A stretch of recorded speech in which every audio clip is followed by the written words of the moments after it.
if your abandoned cart emails are getting opened, but not converting. The problem isn't your offer, is that your emails are forcing shoppers to rethink a decision they already made. In the next few minutes, we'll show you 3 upgrades that remove hesitation and make finishing the purchase feel effortless. Plus, a simple 3-email framework you can copy today. The first thing we focus on is building a short 2 to 3 email series and timing it to match buyer intent. One of the biggest mistakes we see with cart recovery is treating it like one-shot message. That rarely works because people abandon carts for different reasons. Some shoppers forget, some are still comparing, and some are interested. They just need a final nudge. That's why 2 to 3 email series is such a powerful revenue lever. It matches real buyer states without forcing you to guess what stops someone from checking out. Here is a solid default to start with. We usually send the first message about an hour after abandonment. It's just a clean reminder, no pressure, no incentives. Simply letting them know they were almost done. If they don't come back, we follow up 12 to 24 hours later. This is where we remove hesitation, handle objections, and add light urgency. If the shopper still hasn't purchased, we send one final message 24 to 72 hours later. This is the strongest push, the only place an incentive can make sense if you actually need it. We see a similar multi-touch approach across many Omnisend customer stories, including Dukier, Blue Drop Studio, the Gary Bags, and Game Height.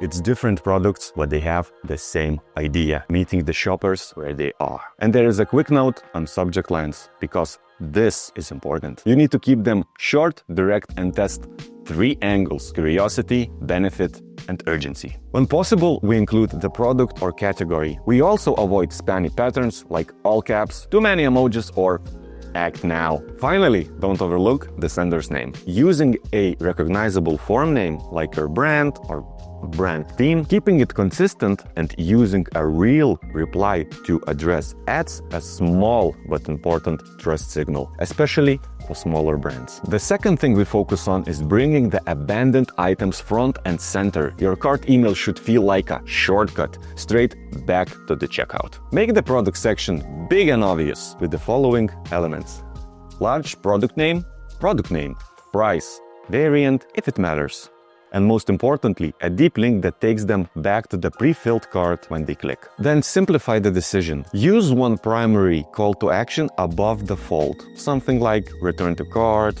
complete checkout, or get my items. Make that button visually dominant and repeat it once more in the lower part of the email for people who scroll. When it comes to design, remember, optimize for mobile first. Keep the layouts clean, make images fast loading, use a big tappable CTA button, and remove anything that competes with the main action. Also, personalization helps as long as it doesn't get in the way. Using their name and showing the items they left behind works really well. That should always be the baseline.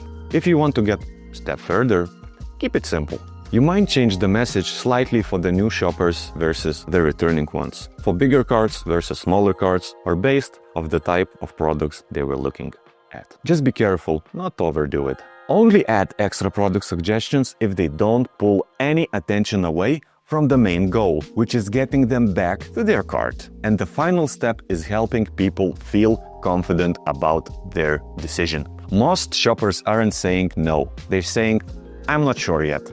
So the second email should answer the question people have in their minds. Keep it short and clear. Focus on the main things that stop people, like shipping, delivery time, returns, fit, and trust. Then layer in the social proof. A star rating, one short review snippet, a quick UGC photo, or even a simple bestseller tag can be enough. Social proof is especially powerful in email too, right when someone's hesitating to buy. Now let's talk about urgency, because this is where brands often mess it up. Urgency only works if it's real. If stock is actually low, say it. If an offer really ends soon, say it. But fake urgency breaks trust. And once people stop trusting your emails, they stop paying attention. And incentives? Use them wisely.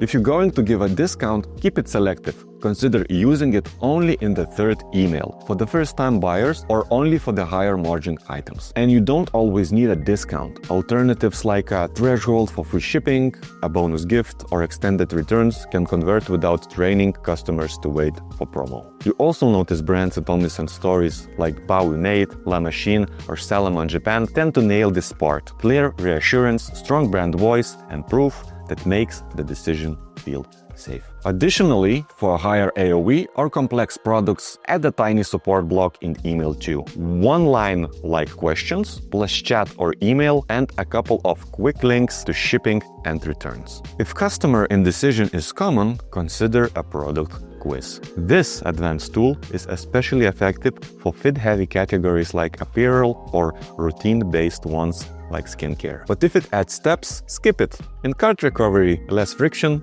usually wins. So that's the play. A time 2 or 3 email series, cart items, CTA, front and center, email 2 doing the heavy lifting with objections, proof, and urgency. Happy selling!